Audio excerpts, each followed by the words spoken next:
திமுகங்கிறது அரசியலை கரைத்து குடித்த எல்லாம் தெரிந்த ஒரு இடம் அப்படின்னு ஒரு பிம்பம் இருக்குல்ல, அந்த பிம்பம் நொறுங்குது. ஸ்டாலினுக்கு ஒரு கட்சியே கட்டுக்கோப்பாக கருணாநிதியை போல் நடத்துவதற்கான திறமை இல்லை அப்படிங்கிறத இது வெட்ட வெளிச்சம் ஆயிடுச்சு. ஏன்னா கருணாநிதி இருந்த வரைக்கும் பெரிய பெரிய துறைகளை வைத்திருப்பவர்கள் எல்லாருமே அதிமுகவிலிருந்து போனவங்க தான். சர்வதேச நிறுவனங்கள்ல பணியாற்றின ஒரு நபரை நாம் எப்படி ட்ரீட் பண்றோம்? பெஸ்டா திருடினா, ரொம்ப டாக்டிக்ஸா திருடினா அவனை நாங்க ரொம்ப போற்றி பாதுகாத்து வச்சுப்போம் சார். நீ பிடிஆர் மாதிரி ரொம்ப இன்டெலெக்சுவலா இருக்கிறது, நேர்மையா இருக்கிறதுனா உனக்கு இங்க இடம் இல்லை, போயிடு. எல்லா இடத்துலயும் எல்லாருக்குமே திமுக தொண்டர்கள் முதற்கொண்டு ஸ்டாலின் திமுக ஆட்சியின் மீது பயங்கரமான வெறுப்பில் இருக்காங்க. மிக நிச்சயமாக 26 மீண்டும் அதிமுக தான் ஆட்சி அமைக்கும். அடுத்த ஒரு 10 வருஷத்துக்கு அதிமுக தான். ஓகே, அவ்வளவுதான். திமுக ஆட்சிக்கு முடிவுரை எழுதியாச்சு. அதிமுக திருப்பி பவருக்கு வருது.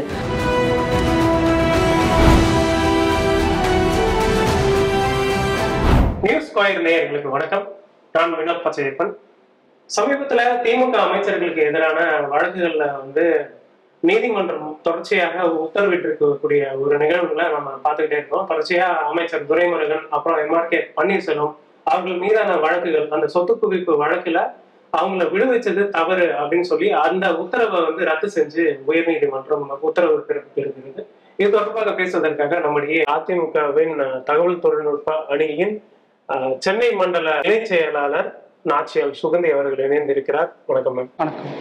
மேம், இந்த சொத்து குவிப்பு வழக்குல இருந்து துரைமுருகன் அவர்களையும் எம்ஆர்கே பன்னீர்செல்வத்தையும் விடுவிச்சது தவறு அப்படின்ற மாதிரி உயர்நீதிமன்றம் உத்தரவு பிறப்பிச்சிருக்காங்க. இதை எப்படி பாக்குறீங்க?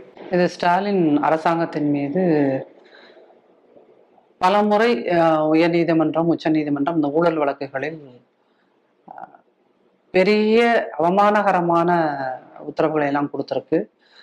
இது அவர்கள் தங்கள் மீது பூசிய ஒரு கரை அப்படின்னு நினைக்கணும், அவமானப்படணும்.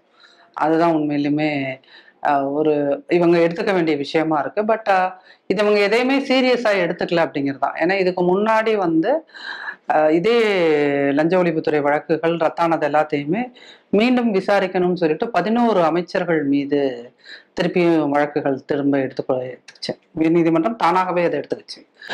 அப்படி 11 அமைச்சர்கள் மீது வழக்குகள் இருந்தபோது இப்ப புதுசா எம்ஆர்கே பன்னீர்செல்வம் மேலேயும் 12வதா சேர்ந்திருக்கு. அப்படிங்கும் போது இது உண்மையிலுமே ஸ்டாலினோட கவர்மெண்ட் வெறும் எப்படி அவங்களுடைய நிர்வாக திறமையின்மை அப்படின்னு மட்டும் இதை சொல்ல முடியாது.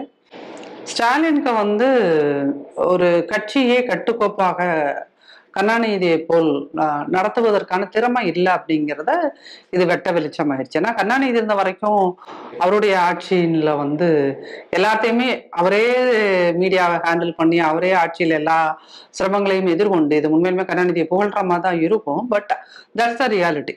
உண்மைக்குமே அவர் தான் இவங்க எல்லாரையுமே, இத்தனை பேரையுமே எல்லாம் மக்கு சாம்பிராணிகள், மட சாம்பிராணிகள், ஊழல்வாதிகள் எல்லாத்தையுமே அவர் கட்டி காப்பாத்திக்கிட்டு வந்திருந்தாரு. ஸ்டாலினுக்கு அந்த மாதிரியான ஒரு கெப்பாசிட்டி இல்லை அப்படிங்கிறத ப்ரூவ் பண்ணியிருக்காரு. ஸ்ட்ராங் ஹோல்டு இல்லைன்னு சொல்றீங்களா? ஸ்ட்ராங் ஹோல்டு கட்சி மீதும் கிடையாது, அவருக்கு ஆட்சி மீதும் கிடையாது அப்படிங்கிறது தான் இப்போ அது நிரூபணம் ஆயிருக்குது. இப்போ ஒரு ஆட்சி நடந்துகிட்டு இருக்கும் போதே, இதை நீங்க எதிர்கட்சியா இருக்கும் போது இப்படி நடந்திருந்தா கூட பரவாயில்ல, நீங்க ஆட்சியில இருக்கும் போதே அமைச்சர்கள் மீது இந்த ஆட்சியின் கீழ் இருக்கின்ற லஞ்ச ஒழிப்புத்துறை போட்ட வழக்குகளை திரும்ப உயர்நீதிமன்றம் எடுக்குது, ஏற்கனவே கொடுத்த உத்தரவுகளை ரத்து செய்யுது அப்படின்னு சொன்னீங்கன்னா, அப்போ இவங்க டிவிஎஸ்சியை லஞ்ச ஒழிப்புத்துறையை தவறாக பயன்படுத்தி இருக்கிறார்கள் அப்படிங்கிறது அது நீதிமன்றம், உங்களுக்கு வேற யாரும் இல்லை, எதிர்கட்சி உங்களுக்கு சுட்டி காட்டல, நீதிமன்றம் சுட்டி காட்டுது. அப்போ நீதிமன்றம் திரும்ப திரும்ப உங்களுக்கு இவர்கள் ஆட்சியில் ஸ்டாலின் திமுக ஆட்சியில் உட்கார்ந்த காலத்துல இந்த 4 வருஷமா ஒரு விஷயத்த திரும்ப திரும்ப சொல்றது என்ன அப்படின்னீங்கன்னா, நீங்க அமைச்சரவையில யார அமைச்சர்களாக போட்டிருக்கீங்களோ அவங்கள யாருமே குறைந்தபட்ச கிளீன் ஹேண்டா யாருமே இல்லைங்க அப்படிங்கிறத தான் நீதிமன்றம் திரும்ப திரும்ப சொல்லுது. இப்போ இந்த இவர்கள் சொல்றாங்களே எங்க தாத்தா காலத்து திமுக, எங்க தாத்தா காலத்து திமுக, எங்க அப்பா காலத்து திமுகலாம் அந்த வெட்டி பந்தா விடுறாங்களா? அந்த வெட்டி பந்தா திமுகல என்ன இருக்குதுன்னா ரவுடித்தனம் இருக்குது, திட்டுத்தனம் இருக்குது. பட் ஒரு கேபபிள் லீடர்ஸ் அவங்க வந்து இன்ன வரைக்கும் அவங்க உருவாக்கல. அதாங்க இன்னைக்குமே திமுகவோட அமைச்சரவையில் இருக்கிறவர்கள் பெரிய பெரிய துறைகளை வைத்திருப்பவர்கள் எல்லாருமே அதிமுகவில இருந்து போனவங்க தான். அப்போ அதிமுகல இருந்து போன கிட்டத்தட்ட 8 மினிஸ்டர்ஸ் வந்து அதிமுகல இருந்து போயிருக்காங்க. இந்த 8 மினிஸ்டர்ஸ் அதிமுகல இருந்து போயிருக்காங்க அப்படின்னா அதிமுக கெப்பாசிட்டி இருக்கிற கேப்பபிலிட்டியா இருக்கிற ஆட்களை வந்து கண்டுபிடிச்சு உருவாக்குது. அதை திமுக பயன்படுத்திக்குது. திமுக தானாகவே ஒரு ஆளை அவங்களால உருவாக்க முடியல. இப்ப வந்து டிஆர்பி ராஜான்னு சொல்லிட்டு ஒரு மினிஸ்டர் உருவாக்குறாங்க. அவர் யாருன்னு பாத்தீங்கன்னா பாலுவோட பையன் அப்படிங்கறதுதான் தகுதி. சரிங்களா? அன்பழகன் யாரு அப்படி? அன்பழகன் தர்மலிங்கத்தோட பேரன் தான் வந்து அன்பில் திருமங்கலத்தோட பேரன் தான் வந்து உங்களுக்கு உங்க கல்வித்துறை அமைச்சர் அன்பில் மகேஷ். சோ அப்ப அந்த வாரிசு அடிப்படையில் வர்றாங்க இல்லையா? இப்படிதான் திமுக அமைச்சர்களை உருவாக்குறாங்க. இந்த வாரிசு அரசியல்ல இருந்து வரவனுக்கு வந்து புதுசா எந்த விஷயங்களும் தெரிய மாட்டேங்குது. மக்கள் இருந்து வராததுனால டைரக்டா உங்களுக்கு வந்து மேல இருந்து கீழே வர்றதுனால அவங்களுக்கு வந்து மக்கள்கிட்ட எப்படி அரசியல் பண்ணணும், ஒரு மினிஸ்ட்ரிய வந்து எப்படி நடத்தணுங்கிறது தெரியாம தான் இவ்வளவு பெரிய சிக்கல்கள் வந்திருக்கு. சோ இன்னைக்கு வந்து நீதிமன்றம் திரும்ப திரும்ப அவங்க மேல இவ்வளவு கொட்டுகளை கொட்டுது அப்படின்னா இது வெறும் லஞ்சம், பண ஊழல், நீங்க சொத்து வாங்கி குவிச்சிட்டீங்க அப்படிங்கிறது மட்டும் கிடையாது. இது மிஸ்மேனேஜ்மெண்ட், அட்மினிஸ்ட்ரேஷன் தெரியல. தென் இவங்களுக்கு வந்து உண்மைக்குமே சொல்ல போனோம்னா வெளியே வந்து ஒரு பிம்பம் இருக்குல்ல, திமுகங்கிறது அரசியலை கரைத்து குடித்த எல்லாம் தெரிந்த ஒரு இடம் அப்படின்னு ஒரு பிம்பம் இருக்குல்ல, அந்த பிம்பம் நொறுங்குது. அங்க வந்து இன்னைக்கு ஒரு பெரிய கட்சியா, ஏன்னா இந்தியாவிலேயே முதலாக தோன்றிய மாநில கட்சி அப்படிங்கிறது திமுக தான். இன்னைக்கு அந்த திமுக எந்த அறிவும் இல்லாமல், அது அறிவு ஒரு கட்சிக்கான அறிவும் இல்லாமல் வெறும் விளம்பரங்களை மட்டுமே நம்பி ஒரு மிக மோசமான ஒட்டுமொத்த திமுக 25 வருஷத்துக்கு மேல கொடுத்த ஆட்சிகள்ல ஸ்டாலின் கொடுத்த இந்த 4 ஆண்டு ஆட்சி அப்படிங்கிறது மிகவும் மோசமான ஒரு ஆட்சி. அவர் வேணா வெட்கம் மானம் எதுவும் இல்லாம இது பொற்கால ஆட்சின்லாம் தன்னைத்தானே புகழ்ந்துக்கலாம். ஆனா இது விஷயங்கள்ல அவங்க எக்ஸாம்பிளா சொல்றாங்க இல்லையா? இப்ப ஃபார் எக்ஸாம்பிள் இப்ப யூபிஎஸ்சி ஆஸ்பிரன்ஸ் அவங்களுக்காக ஒரு விடுதிகள் அமைக்கிறது, இப்ப இருக்கக்கூடிய அந்த நான் முதல்வன் திட்டத்தின் மூலமா வந்து 50 பேர் வந்து கிளியர் பண்ணிருக்காங்க யூபிஎஸ்சி அப்படின்னு சொல்றாங்க. இதெல்லாம் இருக்கு இல்லையா? பொற்கால ஆட்சின்னு சொல்லலாம் இல்லையா அவங்க சொல்றது? சார் இந்த இதுக்கு முன்னாடி மனிதநேய மையம்னு சொல்லிட்டு இவர் நடத்திட்டு இருந்தார் இல்லையா, சைதை துரைசாமி சார் நடத்திட்டு இருந்தார். அவரோட சென்டர்ஸ்ல இருந்தும் தான் முன்னாடி ஒரு காலத்துல யூபிஎஸ்சியா இருந்தாலும் சரி, டிஎன்பிஎஸ்சி குரூப் 1 குரூப் 2 இருந்தாலும் சரி, நிறைய ஸ்டூடெண்ட்ஸ் அங்க ஃப்ரீ கோச்சிங்ல இருந்து நிறைய பேர்த்த அவர் உருவாக்குனார். சரிங்களா? இது இன்னைக்கு இந்த நான் முதல்வன் அப்படிங்கிறது வந்து கவர்மெண்ட் டைரக்ட்லி இன்வால்வ் கிடையாது. அது வந்து அகாடமி வந்து இன்வால்வ் ஆயிருக்குன்னு சொல்றாங்க. மேன் பவர் வந்து அங்க இருந்து தான் வர்றாங்க. ஸோ அவங்க வராங்க, உங்களை மாதிரி யங்ஸ்டர்ஸ் நிறைய பேர் யூபிஎஸ்சி எழுதணும்னு இருந்த ஆஸ்பிரன்ஸ் எல்லாம் தான் இந்த நான் முதல்வன்ல போய் கிளாஸ் எடுக்கிறாங்க அப்படின்றது. உண்மையிலுமே இது ஒரு வரவேற்கத்தக்க திட்டம் அப்படின்னு சொன்னோம்னா நிச்சயமா நம்ம இதை வரவேற்கலாம். பட் கவர்மெண்ட் வந்து என்னன்னா ஐஏஎஸ் அகாடமி மாதிரியான வெல் ட்ரெயின்ட், வெல் எக்ஸ்பீரியன்ஸ்டு ஒரு இன்ஸ்டிடியூட்டை அவுட் சோர்ஸ் பண்ணுது. இல்ல கவர்மெண்ட் எம்ப்ளாயீஸோ இல்ல கவர்மெண்ட் டீச்சர்ஸோ யாரையும் போய் நான் முதல்வன்ல கிளாஸ் எடுக்கிறது இல்லைன்னு நினைக்கிறேன். இல்ல இது ஒரு எக்ஸாம்பிளா நான் கேக்குறேன். இந்த மாதிரி பொற்கால ஆட்சி நீங்க சொல்லுங்க. இல்ல பொற்கால இல்லை சார், நீங்க பொற்கால ஆட்சின்னு சொல்லிட்டு ஒரு குடிமகனுக்கு நீங்க என்ன வேணும்னு நினைக்கிறீங்க? இப்ப உங்களுக்கு என்ன சார் வேணும்? நான் இந்த ஊர்ல 3 நேரம் எனக்கு சாப்பாடுக்கு உத்தரவாதம் இருக்கணும், நான் இருக்கிறதுக்கு பாதுகாப்பு இருக்கணும், நல்ல லைட் கிடைக்கணும், குடிநீர் கிடைக்கணும், இதுதான் எனக்கு பேசிக் ஹாஸ்பிட்டல் ஃபெசிலிட்டிஸ் இருக்கணும். இதுதான் ஒரு சாதாரண மனுஷன் எல்லாருமே எதிர்பார்க்கறது. இது எல்லாமே உங்களுக்கு கிடைக்குதா அப்படின்னு பாத்தீங்கன்னா இல்லை. இன்னைக்கு குடிநீர்ல மலத்தை கலக்குறாங்க, இல்ல குடிநீர்த்துல சாக்கடை தண்ணியை கலந்துருது, செத்து போயிடுறாங்க. KN வந்து அவரோட டிஸ்ட்ரிக்ட்ல நடக்குது திருச்சியில, அவர் வந்து ஒரு irresponsible ஒரு பதில் சொல்றாருல, திருவிழாவுக்கு போனாங்க அங்க சாப்பிட்டு இப்படி ஆயிடுச்சுன்னு. ஸோ அப்போ நீங்க வந்து என்னன்னா எதுக்கு எடுத்தாலும் போய் திருமணம் பக்கம் எல்லாம் போய் இதுதான் திமுக ஆட்சி. சிம்பிளா சொல்லணும்னா என்னன்னா ஸ்டாலின் தான் வராரு, விடியல் தர போறாது. ஸ்டாலின் தான் வந்தாரு, பொய்யா சொன்னாருன்னு நீங்க பாட்டை இப்ப மாத்தி எழுதக்கூடிய ஒரு சூழல் தான் இன்னைக்கு இருக்குது. அப்ப இதை வந்து சும்மா நீங்க பொற்கால ஆட்சி அப்படி பொற்கால ஆட்சியா இரண்ட கால ஆட்சியான்னு மக்கள் சொல்லணும். நீங்களே வந்து நான் தான் என்னது சூப்பர் முதல்வர், நான் தான் பொற்கால முதல்வர், நான் தான் எல்லாம் அப்படின்னு சொன்னீங்கன்னா இதெல்லாம் ஆக்சுவலி யார் பண்ணுவோம் அப்படின்னா பாசிஸ்டுகளோட மென்டாலிட்டி. இது என் தன்னைத்தானே சூப்பர்னு சொல்லிக்கிறதெல்லாம் பேசிக்கா பாசிஸ்டுகள் சொல்ற ஒரு விஷயம். அது ஸ்டாலின் வந்து அப்படி சொல்றாரு அப்படின்னா ஸ்டாலின் தனக்கே தெரியாம தன்னுடைய பலகீனமாக ஒரு பாசிஸ்டா மாறிட்டு இருக்காரோன்னு தோணுது. அடுத்த அமைச்சரவை மாற்றத்துல குறிப்பா சொல்லணும்னா செந்தில் பாலாஜியோட துறையை வந்து பறிக்கப்படுமா, பிடிஆருக்கு அதிகாரங்கள் வழங்கப்படுமா அப்படின்ற ஒரு கொஸ்டின் வந்து எல்லாருமே சோசியல் மீடியால பேசிட்டு இருக்காங்க. இதை நீங்க எப்படி பாக்குறீங்க? சார், இது செந்தில் பாலாஜி பிடிஆர் அப்படிங்கிறத தாண்டி பீயிங் எப்படி சொல்றது ஒரு நியூ அரைவல் டு பாலிடிக்ஸ் அப்படியான ஒரு பர்சனா நான் இதை எப்படி பார்க்கறேன் அப்படின்னு சொன்னோம்னா, நம்ம யார மாதிரியான மனுஷங்களை என்னோட அடுத்த ஜென்ரேஷனுக்கு முன்னிறுத்துறோம் அப்படிங்கிறது. இப்ப பிடிஆர் மாதிரி உலக தரமான சர்வதேச நிறுவனங்கள்ல கல்லூரிகள்ல படிச்சு சர்வதேச நிறுவனங்கள்ல பணியாற்றின ஒரு நபரை நாம் எப்படி ட்ரீட் பண்றோம்? அது திமுகவோ, திமுக அமைச்சரவையோ, திமுக ஆட்சியோ, கட்சியோ, எப்படி நம்ம ஒரு ஒரு ஒரு ஆள் வந்து பயங்கரமான இன்டெலெக்சுவல்னு நீங்க தான் சொன்னீங்க, நீங்க தான் அவரை கூட்டிட்டு வந்தீங்க. ஆட்சிக்கு வந்த புதுசு இல்லை, அவரை வந்து மிகப்பெரிய இன்டெலெக்சுவல்னு இதே திமுக ஐடிவிங்க தான் கூப்பிச்சு.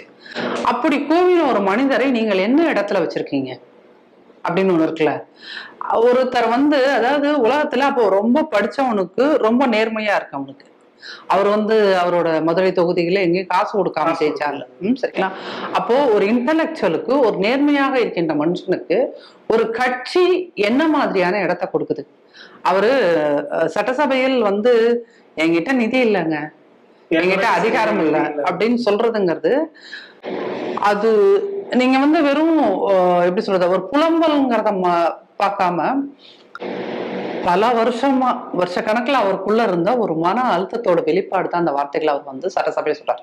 ஒரு மேனா என்னது, நான் வந்து பவர்ல இருக்கேன், சோ என்கிட்ட எல்லா அதிகாரமும் இருக்கும்னு சொல்றதுக்கு தான் எல்லாருமே விரும்புவாங்க. ஒரு ஆண், நீங்க அங்க அது ஒரு பெண் புலம்பிருந்தா கூட பரவாயில்ல சார், ஒரு ஆணுக்கு வந்து எப்பயுமே என் கையில பவர் இருக்கு, என்கிட்ட அதிகாரம் இருக்கு, நான் அந்த கெத்தோட சுத்துறேன்னு இருக்கல. அவரோட அந்த அத்தனை கெத்தையும் வந்து நீங்க உடைச்சு விட்டுட்டு அவர் நீங்க அங்க புலம்ப வச்சிருக்கீங்களா அப்படிங்கும்போது, ஆனா அதே ஆப்போசிட்ல நீங்க இந்த பக்கம் செந்தில் பாலாஜி எடுத்துக்கோங்க. செந்தில் பாலாஜி நீதிமன்றத்தால் வந்து பலமுறை குட்டு வாங்கியவர். உங்களுக்கு அமலாக்கத்துறை ரைடுன்னு போது அவர் எவ்வளவு கேவலமா நடந்துகிட்டாரு எல்லாமே தெரியும். அப்போ ஆனா அந்த செந்தில் பாலாஜிக்கு நீங்க கொடுக்குற இம்பார்ட்டன்ஸ், திமுக கொடுக்குற இம்பார்ட்டன்ஸ் இருக்குல்ல. அப்ப நீங்க என்னன்னா பெஸ்டா திருடுனா, ரொம்ப டாக்டிக்ஸா திருடினா அவனை நாங்க ரொம்ப போற்றி பாதுகாத்து வச்சுப்போம் சார், சரிங்களா? பிடிஆர் மாதிரி நீ இன்டெலெக்சுவலா இரு, சர்வதேச இன்ஸ்டிடியூட்ல வேலை பார்த்துட்டு வா, we don't care. ID minister கொடுத்திருக்காங்க. அதனால சொல்றாரு, அவர் சொல்றாரு ஐடில வந்து எனக்கு வந்து எந்த ஒரு தொழில் நிறுவனங்களையும் தொடங்குறதுக்கான அதிகாரமே எங்கிட்ட இல்லை. பிகாஸ் எங்கிட்ட நிதியே, என்ன நம்பி நிதியே கொடுக்க மாட்டேன்றானுங்கடா, அப்புறம் எப்ப நான் இங்க மேனேஜ் பண்றது அப்படிங்கறது அவரோட இது. அப்போ நீங்க இங்க வந்து திமுக பொறுத்தளவுக்கு, திமுகங்கிற ஒரு பெரிய கட்சி இன்னைக்கு எப்படி மாறி இருக்குது அப்படின்னா, படிச்சவனுக்கு அங்க இடம் கிடையாது, இன்டெலெக்சுவலுக்கு அங்க இடம் கிடையாது. 2 பேர்த்துக்கு தான் இடம். ஒண்ணு இருக்கிறதுல பெஸ்டா திருட தெரிஞ்சவன் செந்தில் பாலாஜி மாதிரியான சூப்பரா திருட தெரிஞ்சவங்க, சரிங்களா? அந்த திருட தெரிந்தவர்களுக்கும், 2வது உதயநிதியை வந்து சின்னவர்னு போற்றக்கூடியவர்களுக்கும். அப்புறம் இன்னைக்கு இந்த சட்டமன்ற கூட்டத்தொடர் தானே போன வாரம் ஒருத்தர் கேட்டாரு வந்து எங்க கருணாநிதிக்கு வந்து பல்கலைக்கழகம் அமைக்கணும்.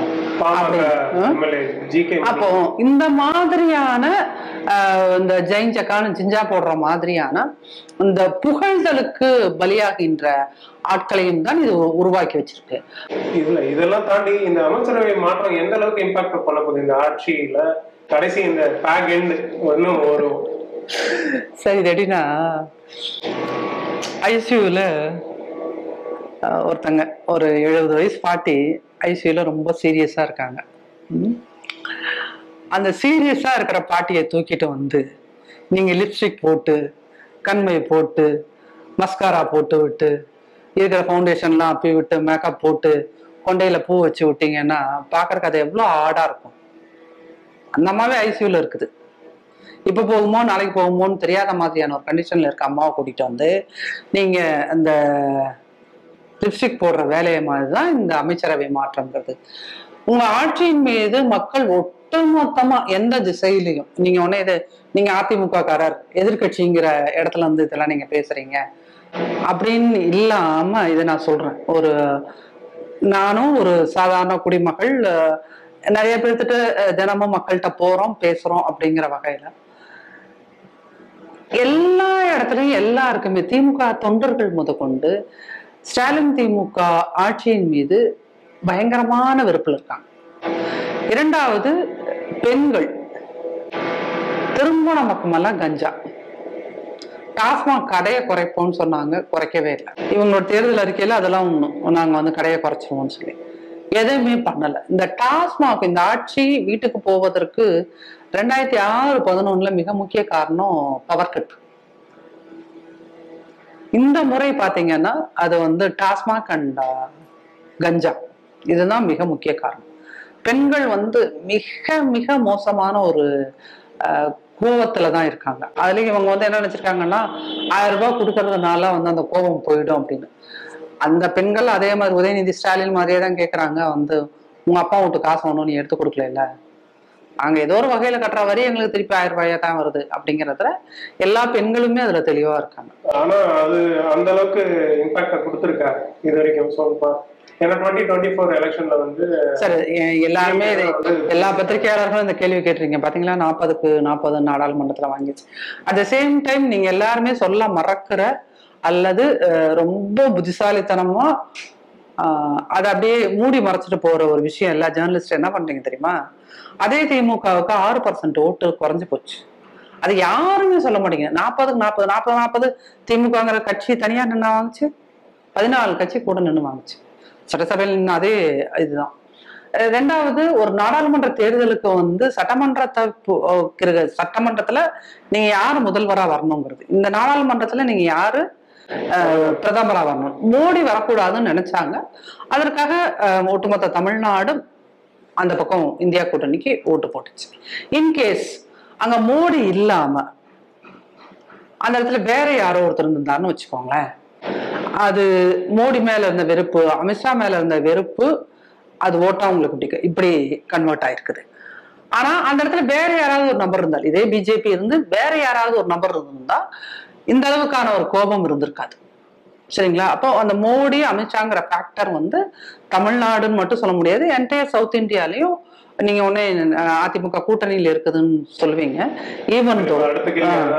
ஈவன் தோ என்ன சொல்றது, ஒரு ஜேர்னலிஸ்டா நான் சில உண்மைகளையும் பேச வேண்டியிருக்கு. அந்த ஃபேக்டர் இருக்கு உங்களுக்கு வந்து அவர்கள் மீது இருந்த ஒரு அதீத கோபம் அப்படிங்கிறது அந்த 24 தேர்தல்ல எதிரொலிச்சது. ஆனா அதுல மிகப்பெரிய ஒரு உண்மையும் தெரிஞ்சுக்கணும். திமுகங்கிற தனி பெரிய கட்சிக்கு 6% ஓட்டு குறைஞ்சிருக்குது அப்படின்னா அந்த 6% ஓட்டு ஏன் குறைஞ்சதுன்னா இவர்களுடைய ஆட்சியின் மீது இருந்த வெறுப்புல திமுக காரனே இந்த தடவை ஓட்டு போடாம போயிருக்காங்க. அடுத்ததா அதிமுக பாஜக கூட்டணி வந்து எப்படி இருக்க போகுது? ஆல்ரெடி வந்து திமுக வந்து ஒரு சர்ச்சையில அரசு சிக்கிக்கிட்டு இருக்கு அப்படின்றப்போ இப்ப இந்த கூட்டணி எந்த அளவுக்கு வலு சேர்க்க போகுது ஆட்சி அமைக்கிறதுக்கு? இந்த கூட்டணி வந்து ஜெயிச்சிரும் அப்படிங்கிறத வந்து இந்த கூட்டணியில இருக்கின்ற 2 கட்சிகள் ஸ்ட்ராங்கா நம்புவதை விட மிக அதிக அளவு ஸ்டாலின் அவர்கள் நம்புகிறார். அதனாலதான் அவர் சட்டசபையிலேயே ஆளும் கட்சி அதிமுகன்னு சொல்றாரு. உடனே சபாநாயகர் என்னங்க எப்படி சொல்றீங்க அப்படின்னு கேட்டோன்னே இல்ல பதற்றமா இருக்கு அப்படிங்கிறார். சோ அந்த அளவுக்கு ஒரு பதற்றத்தை ஏற்படுத்திய ஒரு கூட்டணி அது 26ல மிக உறுதியாக ஜெயிக்க போற ஒரு கூட்டணி அப்படிங்கிறது. ஏன்னா லாஸ்ட் டைம் அதிமுக வந்து வெறும் 3% ஓட்டுல தான் வந்து இந்த ஆட்சியை இழந்தார்கள். 10 வருஷம் கன்சிக்யூட்டிவா தொடர்ந்து ஆட்சியில் இருந்த போதும் வெறும் 3% ஓட்டுல தான் வந்து ஆட்சியை இழந்தோம். அப்படிங்கிறதுனால மிக நிச்சயமாக 26